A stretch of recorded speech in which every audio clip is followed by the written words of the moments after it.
Hey everybody, George here. Before we get into today's talk of terror, I wanted to let you know that now is your chance to be a part of the fourth season of the Halloween Horror Hour. We are officially open for submissions for our next season. So if you have a short film or a music video that you think could make our macabre cut, please send it over. We will have links and details in our episode description, so please check those out if you want to be a part of Season 4 of the Halloween Horror Hour. Thanks, and I hope you enjoy the episode.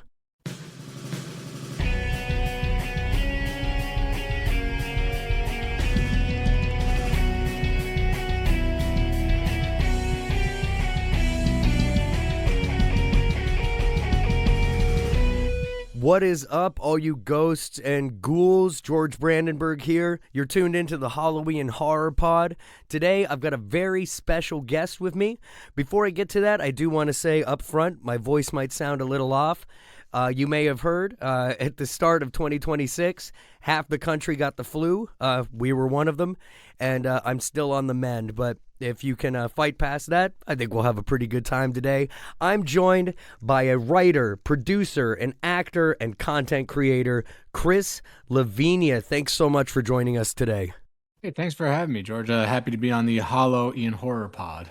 And we're stoked to have you. Not only have you been on the pod, you are a member of the Graveyard Gang. You do have work that has been featured on the Halloween Horror Hour, specifically your short film Dead Air, which we'll get to, but let me list some of your other credits. You're the creator of the show, It's Our Show, We Do What We Want, and the writer of the short films Dead Air, Rose Cooper Tonight, A Place to Be, Beyond the Green Hall, and not sure if you're a creator or contributor to Terror TV. I am one of the co-creators of Terror TV. Well, excellent. And the one that was featured on the Halloween Horror Hour, Dead Air, why don't we start there? How did you come to get hooked up with all of us here at that program? You know what? It just happened that at the time I was looking through Facebook or something. I think so, and I'm not sure if one of you guys from the show posted something, or if somebody maybe else had posted something in like a filmmakers group. That was just about, hey, there's this show out on the West Coast that's looking for short films and stuff that people can submit. So I said, well, I've got one that I think is pretty up to par. So I told my co-producer and director of the short, Matt Sullivan, about it. He said, yeah, go ahead and send it. So I did, and lo and behold, it wound up on season 2, I believe, was what we were a part of, if I'm not mistaken. If I'm not mistaken, it was our season finale, actually. Yeah. Oh, wow. That's even better. So tell us a bit about Dead Air. You know, I could read a synopsis, but I'd rather you tell the people because it's very cool, and we'll talk about it a bit. But tell us about Dead Air. So Dead Air was an idea that just kind of came to me. I want to say it was like late 2017. I'd just been kicking around, wanted to do a story about like a haunted radio station, was kind of the idea that I got stuck in my head. And I wrote the script for it, and I sent it over to my friend Matt, who I worked with in the past. I'd worked on some short films with him that he had written and directed, and I also he was one of the co-creators of Terror TV that I'd made a season or two of prior. So we had a relationship already, and I was like, "Hey, what do you think about this? You know, would you want to help me make it?" And he immediately responded to it. And I'm sorry, I realized you asked me what it's about. No, I love the story too. Please, any and everything. Please continue. So yeah, we got he really responded to the material. And what Dead Air is about is it's just a simple little story about a rock radio DJ who is doing a live show on Halloween night. It's one of the first shows that's been live on Halloween at the station, which is 101.5 WRXN in years. And the reason is that people have always been too scared to ever like do shows live on that day there, because back in the 80s, a rock star by the name of Roxanne Ruzio died in the station. She took a bad fall outside of the offices, and she died. And it was rumored that her ghost haunted the station ever since. So people never wanted to do any shows there on Halloween night, the day she died. But Mickey Monstro, our DJ, our main character, decides, screw it, I'm going to do my live show. And he ends up playing a particular record that awakens the spirit of Roxanne. And, all hell breaks loose from there. I really enjoyed it because I spent about 15 years doing live rock radio myself. So, of course, when I saw the premise of this, I was quite excited. And I was curious about how you and the people in that short came together. Where were you all filming? Where do you primarily film, record, cast out of? Westchester, New York, which is the county that's just above New York City. A lot of if you ask people in New York City, they'll refer to it as upstate, but we're not upstate at all. We're very close. But yeah, Westchester is where I'm from originally. It's where I still live. I'm from a small town called Mamaroneck, born and raised, and now I live with my wife in Yonkers. But yeah, Westchester is where I'm always working at it primarily. And Dead Air was, yeah, mostly Westchester folks. Even the star of it, my friend Frank DiRuggieri, was a great stand-up comedian. He's been living in Brooklyn for some time now. He's a very talented stand-up, but he's from Tuckahoe in Westchester originally. So yeah, and the way I met Matt, my co-producer and director, is that he is one of the main people at LMC. It's now LMC Media, but it used to be called LMC TV, and that was the local public media station in my hometown. I got my start like as I was in college. I went to college, Hunter College, but I was commuted, so I was living at home. As I was going to college in the city, I one of the main ways I kind of started cutting my teeth and really getting experience as a videographer and editor was doing stuff for LMC TV. I would film local varsity sports games. I would film public board meetings, stuff like that. And eventually I got to meet Matt, and we both found out we were horror guys, like big horror film fans. So we hit it off immediately, and we started making shows together and everything. And it just kind of snowballed from there. And yeah, like Frank was somebody I met in college, also a Westchester local, it turned out. And he was also a big film fan, big horror guy. So we had a lot to talk about. And Amanda, who plays Roxanne, she is also the host of Terror TV. She plays the character Demonica Diablo. I don't know if listeners are picking up on this, but I have a really big thing for alliterated names. So many of my characters: Mickey Monstro, Demonica Diablo, Roxanne Ruse. It's all. I blame it on all the Marvel comics. I was going to say, I up. grew up as a big Marvel kid, so I too am partial to alliteration. That's funny. You put the words right there in my mouth. Speaking of the cast of Dead Air and Roxanne especially, and we'll come back about this, talk a bit about the Trash Diva video, Treat Me Like a Weapon, but you can tell that in your sensibilities, and we'll talk about this again in A Place to Be, but you seem like an old school punk guy. And I feel like that aesthetic comes through in your work. Did you grow up in the scene? Yeah. So I had an older cousin who was a big lover of punk rock and hardcore, and at around when I was like in middle school, like he really started getting me into, like, he started showing me bands like Minor Threat and everything, and Agnostic Front, all like these, like bands from DC and like the New York a lot of East Coast hardcore bands especially. And I kind of took that ball and ran with it, and by the time I was in like 8th, 9th grade, I was one of my favorite bands to this day is still the Misfits. I'm a huge Misfits fan. Me too, man. All people with good taste are. And like of course, at some point started learning it. I play guitar, and the first song I ever learned to play from beginning to end on guitar was Bullet. Like Excellent. So yeah, and I got super into 80s hardcore bands. Dead Kennedys remain a massive influence on me and everything. I could literally go on listing all sorts of bands but yeah, a lot of 80s hardcore bands that I was a big fan of. And I also got like really into heavy metal, thrash metal and stuff like that too. So, same here. I grew up in mosh pits myself. Oh yeah. Even though I'm out here in Alaska, we still had a pretty good hardcore scene.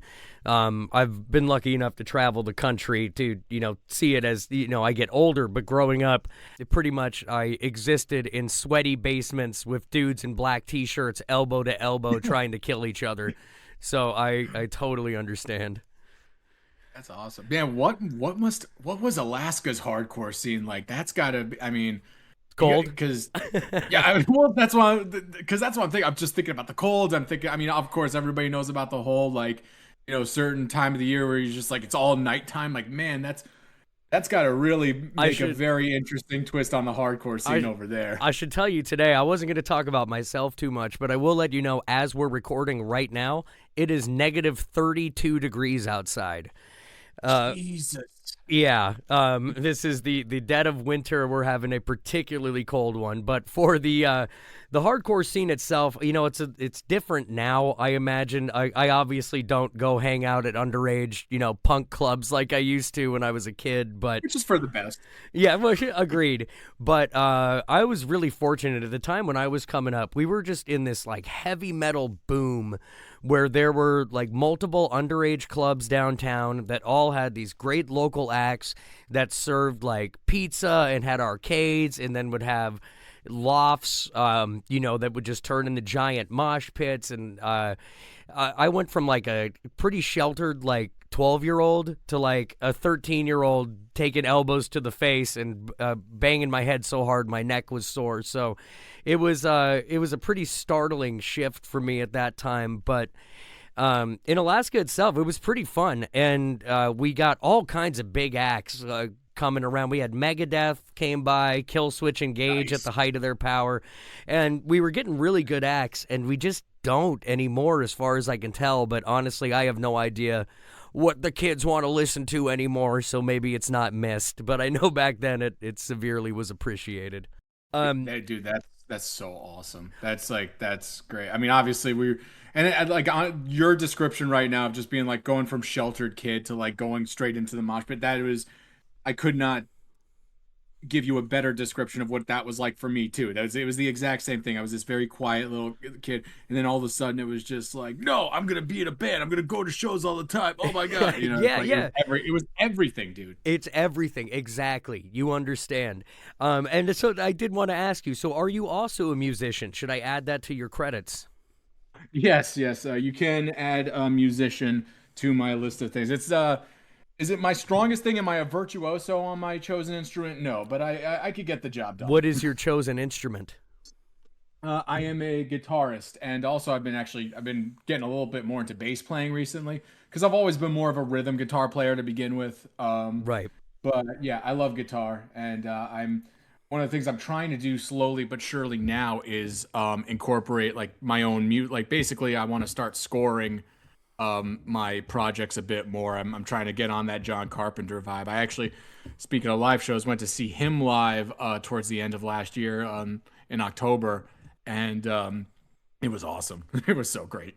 Well, that's really cool, and that's a pretty natural lead-in. We were talking about Trash Diva. This is a band you wrote, directed, edited the music video for. Really cool song. I was rocking out to it this morning. This is "Treat Me Like a Weapon." Who is Trash Diva? What's your relationship with them? Crash Diva is a really cool punk band, hardcore punk band that's out of Baltimore. Baltimore is like a pretty great town. Actually, I lived there for a very, very brief period, like under a year, but I was living there for a little while, and I liked it a lot. Because what I like about them is that they very much have their own very distinct like culture and vibe down there, and there's like some really cool bands that come out of there. There's cool filmmakers too, like Chris LaMartina, who's made WNUF. If in case listeners don't know, great. He's made a bunch of cool movies, and his wife Melissa's also really good. She made a film that came out last year called "For Sale by Exorcist." That's great. And the way they tie in is that the guitarist of Trash Diva, Mike Wall, is a musician who's been around for years, done a lot of bands. He had a band called Queen Wolf that I was also a big fan of. I saw live while I was down there, and him and I started talking to each other because I kept tabs on the band even after I moved back to New York, and during COVID, they actually still managed to put out what ended up being their last record, but was a really great record that I reviewed on my blog and everything. And so Mike and I kind of became like digital pen pals, and he's acted in a bunch of Chris's films. So it's like, it's a small but like close knit scene of like musicians and filmmakers down there. and we always kept in touch. And when Trash Diva was kind of starting up about a year or two ago, I'd say as they've been around, he reached out to me specifically and was like, "Hey, would you want to make a music video for us?" And I said, "Awesome, I'd love to." And I just pitched the idea of doing something that incorporated kind of like my collage work and everything and all sorts of stuff. And I got like a little, I mean, you've seen the video. Right. I did that. I dressed up in that green man suit and just basically danced around like an idiot in front of the trash, in front of the dumpsters outside my apartment complex. I did not know that was you. That's great. Yeah, that's me in there, and that's it for those sequences specifically where it's me dancing. That's my wife was gracious enough to hold the camera and film me, which is why I gave her a co-camera operator credit at the end there, because without her, I wouldn't be able to get those shots. Well, that's awesome. And speaking of music and scoring, did you score A Place to Be? Yeah, and it's pretty rudimentary. I mostly used like kind of drum loops and kind of programmed some stuff and did some kind of distorted synth stuff, and also I recorded my vocals and just read a poem that was kind of the main crux of it, and I just distorted my voice a little bit to make it weird. That video footage is all from a abandoned mall that I was actually PAing on a shoot inside this mall that had just recently closed. So obviously it was just such a surreal vibe wandering around in there. The production office that I was in was an abandoned American Eagle shop. So there was something about that just automatically just sparked my creativity. Yeah, I should tell people. So, A Place to Be is a very short, film, I suppose, Yeah. where it appears to be lost in an abandoned mall, and can't find their way out. I have to say, the obvious inspiration that came to me when I first saw it was Backrooms. Am I barking up the right tree there? 100%. Like one of the first thoughts I had when I like on my first day when I went in there, because the way you had to get it, it's like I had to take like a little freight elevator up, which that experience alone like was just kind of and going up, and then when I would get to the right floor, it's like I had to walk through an abandoned Macy's. I think it was a Macy's store it used to be, and it literally looked just like the back rooms. Like that was my first. I'm like, oh my crap, I'm here. So I immediately like I think even on that first day I made a point of like taking my phone out and just like taking footage on my camera to be like, all right, I'm doing something with this. Good Like there's no instincts. way. Yeah. Yeah, the aesthetic is so similar to Backrooms, and then with the mannequins, the implication that they've been coming to life and perhaps stalking him, it was pretty effective. It's good stuff. Oh, thank you. I'm glad it came across. So I guess your origin story, what got you started on in a short number of years you've been building up a good number of credits. So where did this journey start for you in your own words? As far back as I can remember, I was always telling stories. I was always writing. It was something I was doing since I was a little kid. I used to tell stories to my friends, like on the playground and stuff like that, or after school and everything. I'd always come up with monster stories. So, where screenwriting came in for me was, I would say, around high school. I started taking my first, like, video classes and everything. And I'd always been a film lover, but I never really saw myself being a filmmaker until I took those video classes. Shout out to David Golden over at Rhinebeck High School over in Mamaroneck, New York. He really kind of gave me the tools to understand like the basic building blocks of filmmaking. And from there, I immediately started like reading scripts online and trying to kind of break down and study the craft of it.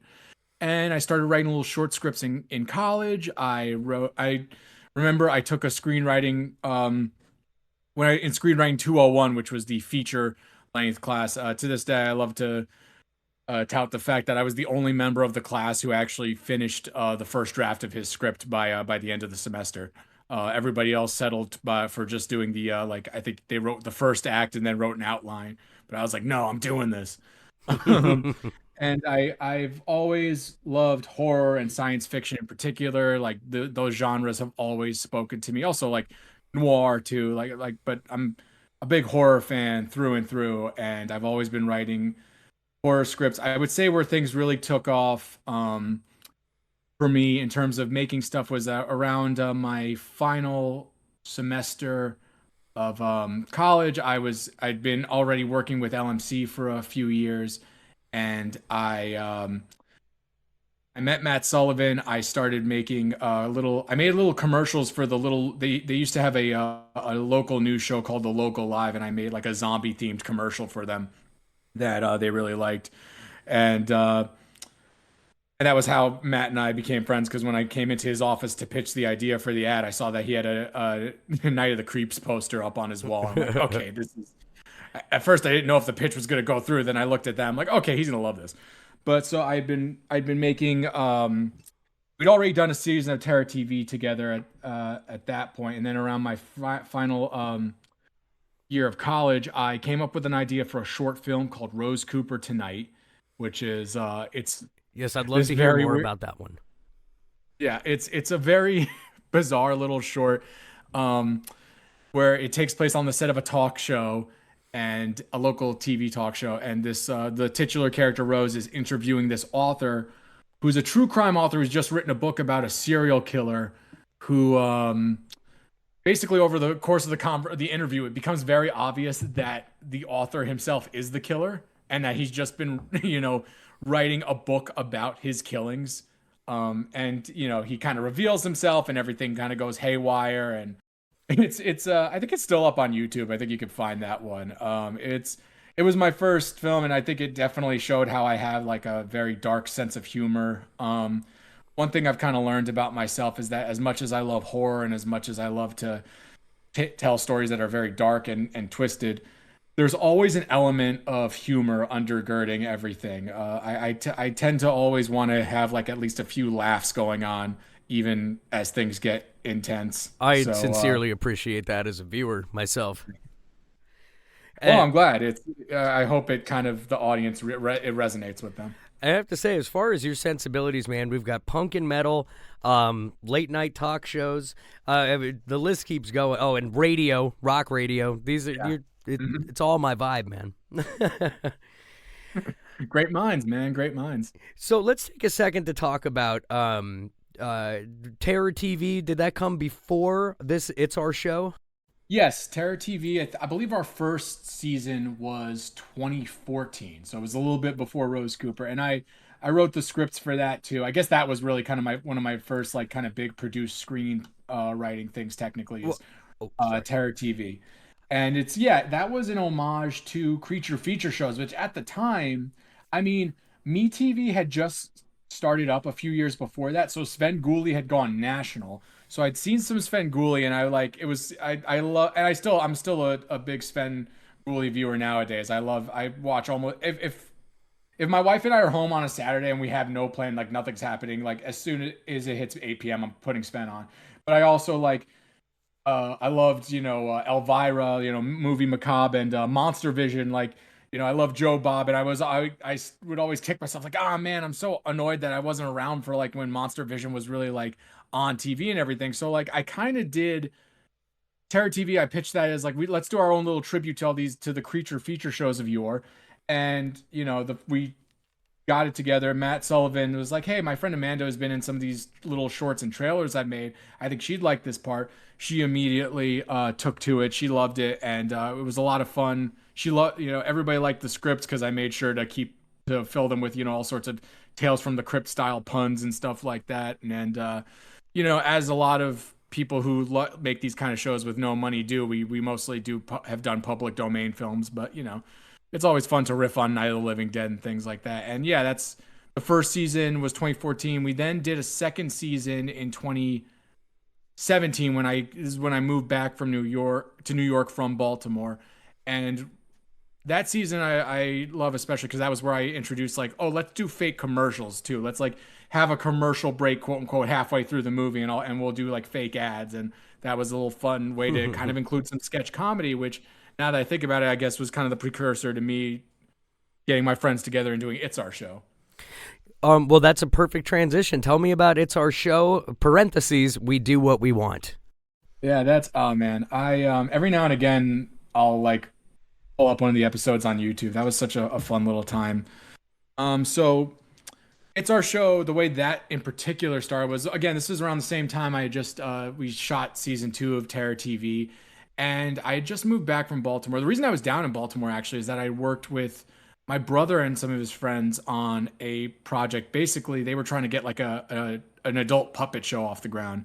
Not adult in a triple X sense, but it was adult in like it was supposed to be like ideally we were hoping Adult Swim would get it. Like it was I supposed to be a puppet show. I figured that's what you meant, but that's funny. Yeah, I wanted to throw in a quick gag there, but it was called The Flats. It was a very cool show. One of the characters, the main character's nug, was literally a sentient nug of weed. Very funny. It was him and his friend Sid, and like the Grim Reaper was a character who just hang around. It was a cool show, and like they had all graduated from Micah, and they were really trying to make the show happen. And I, graduating from college, not really knowing what my next move was, moved down there to kind of make that happen with them.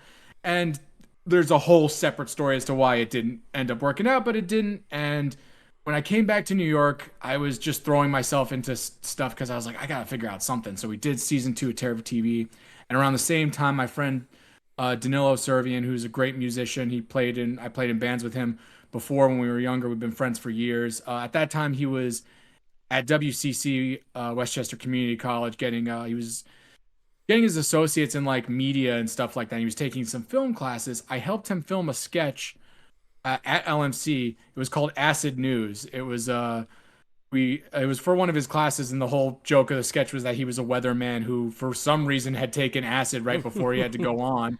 So he's just like tripping balls while trying to do the weather. And I believe I saw that one. Yeah.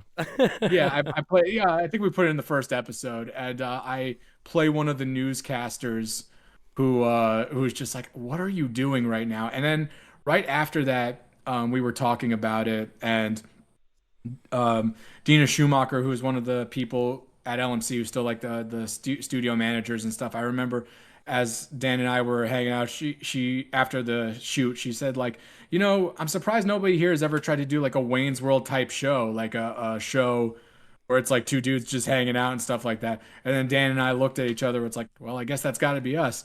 So then we just kind of sat around for a little while, came up with the idea for It's Our Show. Want to do like basically kind of do something akin to like, what if Wayne and Garth wanted to be Tim and Eric, I think was one of the guiding principles. Nice. We wanted to have local bands on. We were definitely taking inspiration from like Eric Andre's show, Tim and Eric. Obviously, Wayne's World is literally my favorite movie of all time, so that was definitely an inspiration to some degree. And we just like it was just us making a weird show for no money at the local public access station. Anytime we had an idea that we thought would work, we'd film something, edit it together, and it was just a great way for me and all my friends, because almost all my friends at that time, we were all like people who had gone to film school or done something, or at least or were either musicians. Like I knew so many fellow artists in my hometown, and I was just like, yeah, let's make this, let's do this. Let's just make a weird show together, just to kind of like sharpen our skills, get better at this, and also we've got a cool thing to show people. So that's how it happened. And I should let people know, I'm assuming that and almost everything we mention here can be found on YouTube. Yes, It's Our Show definitely could still find on YouTube. Dead Air, absolutely, you can find. Terror TV, I think you can find a few of the episodes, but it's also all on the LMC Media website. So if you were to go on lmcmedia.org and search that, you could find it. And yeah, no, pretty much A Place to Be also definitely up on YouTube. I want my stuff to be accessible. So, but yeah, no, It's Our Show. I'm really proud of that one, and COVID kind of wiped out our plans for that. We wanted to do a few more seasons of it, but like we were literally starting to film season 2 when the world shut down, and then life kind of went about its way, so we never really got around to doing the second one. But is there anything in the pipeline now that you are working on that you can let us know about? Oh, absolutely. One of the reasons I will be honest, one of the reasons I was excited to sit and talk with you is because it would give me a platform to talk about the my debut feature that I'm currently in pre-production on. We're actually about to have our first shoot day around the end of this month. It is called Camcorder Head with Director's Commentary. I need to break it down a little bit. It's a bit of a weird pitch. Yeah, go for it. Well, one thing I need to do, talking about punk rock and horror and all these influences, is that I've gotten to the level of horror fandom where I'm now particularly obsessed with shot on video horror movies from the 80s, 90s, and 2000s, basically that era where, when camcorders and home video technology first became available to the masses. So all of a sudden you had, teenagers in like Duluth getting camcorders together and filming zombie movies with their friends in their backyards.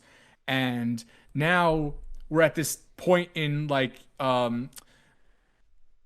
you've got we're at this point in media consumption and collection where you've got these like boutique labels like Vinegar Syndrome and Visual Vengeance who are finding these films and are giving them like Blu-ray re-releases, and they're finding like the people who made them back in the day, and like they're getting them to take time off from their construction jobs to sit down and do DVD commentaries on the films. I love I love like the aesthetics of shot on video horror, and I just love watching these cool little regional films. I'm obsessed with them. So I came up with this idea about like, what if we shot a film that was made to look like a shot on video horror film from, let's say, late 90s, early 2000s.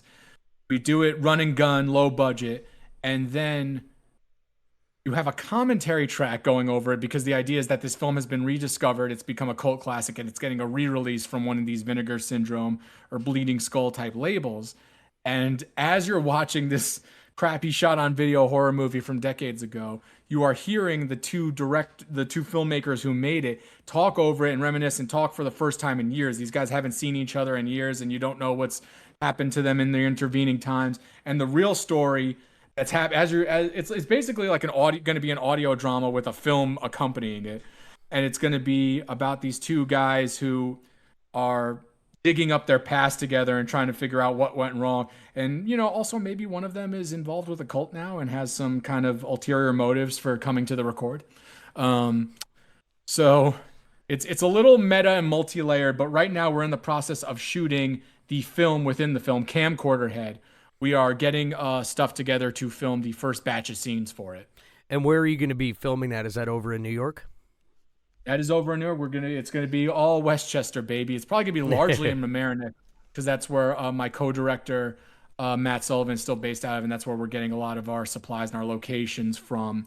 But we're gonna be filming in Mamaroneck, maybe a bit of Yonkers too.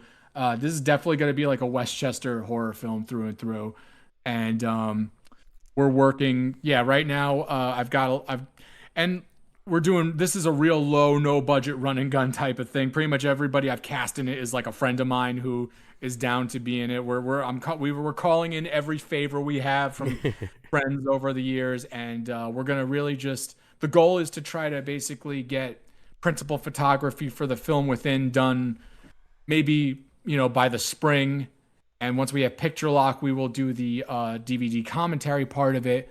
And then, hopefully maybe by the end of the year, if we can really get it done right, maybe we can even start seeing it in some fests and stuff. Yeah, I was going to say, were you planning on the Indie Fest circuit? You mentioned DVD commentary. It sounds like you're also aiming for some sort of physical release. That's all pretty exciting.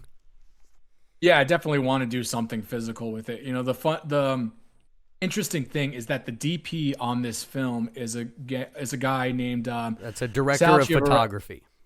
Yes, director of photography. The man who's going to be lensing this particular project is Sal Chiavarella, who he's a freelance videographer, very cool guy, but he himself is an independent filmmaker. He's made a shot on video horror film. He made one back in 2000 called Hardcore Poison Dyes. Vinegar Syndrome literally just put that out. Gave it a Blu-ray re-release late within the last couple months, like late last year. So it's funny. I'm trying to make this film that's like kind of an homage to that very niche, specific era of filmmaking, and one of our core crew members is a guy who literally is of that genre. He's the guy who made these films and has experience doing it. So I'm not gonna say that. I mean, I can't make any promises or set in stone, but it would be awesome if maybe Vinegar Syndrome would want to put out the disc, or maybe, I don't know, Visual Vengeance is really cool. They're like a sub-label of, I can't remember which larger group they're with, or like OCN or something. There's all these people. But yeah, Visual Vengeance is really cool. They put out a forgotten Linnea Quigley movie, called Scream Queen. that from like 99 that I found in my library. I borrowed it from my local library, and their discs have all sorts of great special features. But it'd be cool if one of these if we could pitch it to one of these distro guys and they would actually put it out on disc. That would be awesome. But yeah, we're definitely going to try to, we definitely want to try to do screenings of it, in actual theaters, maybe get into some fests. Who knows? Maybe Shudder would like it. We'll see. Yeah, I was gonna say I don't know about pitching movies to for limited releases, but I was going to ask if that was one of your angles you were looking for as well. Theatrical run, I mean. Yeah, I mean a limited one for sure. It would be nice. Maybe what I picture we'll probably end up doing is maybe doing some kind of like four-walling, probably doing some screenings, like with like Q&As and stuff like that to kind of gather interest. But at the end of the day, this is just one of the impetuses that I had for this project was that, it's been I graduated from Hunter College where I studied film in 2015. So now it's been over 10 years since I graduated. And while I've made a bunch of projects that we've talked about over the course of this, just the music videos and the short films and even some little local TV projects, I haven't made a feature film yet. And that just kind of got stuck in my craw. So, even though we're kind of doing this really like no budget run and gun style, I still, to me, it's just like I want to finally make a feature. And maybe if we're lucky, some people will see it and be like, hey, this was pretty good. And I wonder what they could produce if we actually gave them a budget, Yeah. And let us know again what the name of that feature you're working on is again. It's called Camcorder Head, and you can follow. We have an Instagram account. I believe it's just Camcorder Head Movie. And if you look it up, you'll see a little logo where it's like a drawing of a green-faced monster guy with a camcorder sticking out of half of his head. Camcorder Head Movie is the Instagram account. If anybody's out there is interested, please give us a follow so we could keep you up to date. We only have like a few posts on there now, but like I said, we're ramping up to start filming at the end of the month. So we are definitely going to start being a lot more active on there, try to give people lots of cool behind the scenes pictures and stuff, and just little video content to keep them entertained as they hopefully follow our journey. Well, and, people will have to wait, a little bit longer to see that future, but they don't have to wait too long to get their fix on you, Chris LaVigna. You are a writer, a producer, an actor, creator of such shows as It's Our Show, We Do What We Want, Terror TV, and the shorts Dead Air, Rose Cooper Tonight, A Place to Be, The Green Hole, and one of my favorites lately, the music video to Trash Divas, Treat Me Like a Weapon. Even though they can't see Camcorder Head just yet, there is a lot of other bits of your work that they can enjoy right now. Can you let people know where to find your body of work, Chris? So YouTube mainly is where you're going to find it. And if you look up Dead Air, you can also look up Dead Air Nightmind, because there's lots of projects called Dead Air. But if you search Dead Air Nightmind, Nick Nocturne, aka the guy behind Nightmind, is pretty cool guy. I interviewed him for Rue Morgue years ago, and then when he heard about Dead Air, I sent it to him. He loved it, and he actually there's still a video of him just putting it out. He put it up on his channel, Mischief Night. I want to say it was 2021, just to kind of put it out there on his, and it's gotten like 67K views at this point or something like that, like a ridiculous amount. We do have a feature script of that. One day I would love to make a feature film version of Dead Air, but that's just one that I feel like is going to require a little bit, like I said, it's a little bit of a budget. So hopefully one day somebody can help us with that. I know I'd watch it. Thank you. Look, this isn't some like super exclusive, like this isn't a super challenging like art housey kind of thing. It's a rock and roll horror movie where a chick comes back to life and kills a bunch of people in a radio station. I think it's got a lot of commercial appeal. And a guy does cocaine on a rotating vinyl. Yeah. That was Matt Sullivan's idea. I would love to take credit for that, but he was like, he should do a line off a record as it's spinning. I'm like, yes, okay, yeah, that's why our collaboration worked so well, is because we were coming up with ideas like that. Man, when I was in rock radio, we were in there at like 4:30 in the morning. Do you know how helpful that would have been? Oh God, I can only imagine. I'm sure there were times where like, yeah, I could use a little bump of something right now. Um, yeah, so you can find Dead Air on YouTube. All of it's our shows on YouTube. You can find all the episodes plus all the clips and band performances. We had a lot of cool local bands around the time come and go on the show, and that was so much Oh, fun. yeah. My buddy Frank, who's in Dead Air, also in one of the episodes, we just had him do some stand up, and it was a great time having him do stand up for a little crowd in there. I can't believe I forgot to ask. Who is the band that's in Dead Air that Roxanne plays with? Oh, the band. You mean the actual musicians? Okay, because in the movie, that's her band, the Radical Riffs. The musicians who play with her Right. in the film, in that sequence, are the guys in a band called Danger Hole, who actually that's a real band. I don't know if they're as active right now. I don't know if they're done or they're just taking a hiatus, but um they did the theme song. That's Danger Hole is the guy who did the Dead Air theme song, which is it's such an awesome song. I listen to it every now and again when I'm like jogging to get myself extra hyped. I'm like, I made a movie with a badass theme song. Hell yeah. But it's so that those are the members of the band playing her ghostly backup band like that. That was a lot of fun. That was such an interesting little shoot. Well, that's awesome, and I can't encourage people enough to please check out Dead Air, which you can see in the second season of the Halloween Horror Hour. Yeah, isn't it up on Tubi now? Isn't Haunted Ian? So Halloween Horror. Well, thank you for the transition to the pitch. So season 1 of the Halloween Horror Hour you can find on Tubi, Plex, and the Roku channel. The remaining seasons, we're up to 3 now. Currently taking submission for season 4. Everybody out there listening, those are on YouTube, so you can see him compiled in there as well. Chris LaVigna, I really want to thank you for your time today. George, thanks so much for having me. This has been a real treat. It has been for me as well. Where can people follow your work on the socials? Yeah, you can follow me on Instagram as well. I am at Instant Insanity Productions. That is my name there. I'm also on Blue Sky right now as it's just at Chris LaVigna. So, CHRIS_LAVIGNA. Follow me on there. I'm trying to get some Blue Sky clout. Basically those would be the two main socials to follow me on. And again, follow Camcorder Head Movie because that's where I'm going to be really active soon, trying to get people to just follow our journey of making this little low budget horror movie. Well, excellent. I can't wait to see what you do next. Chris, it's great to meet you. I'm glad that you got to connect with us here at the Halloween Horror Hour, and I have a feeling this won't be our last time collaborating. I don't think so either. I think we shall meet again, my friend. All right. Well, hey, everybody, thanks so much for listening to the Halloween Horror Pod, and we can't wait to catch you next time.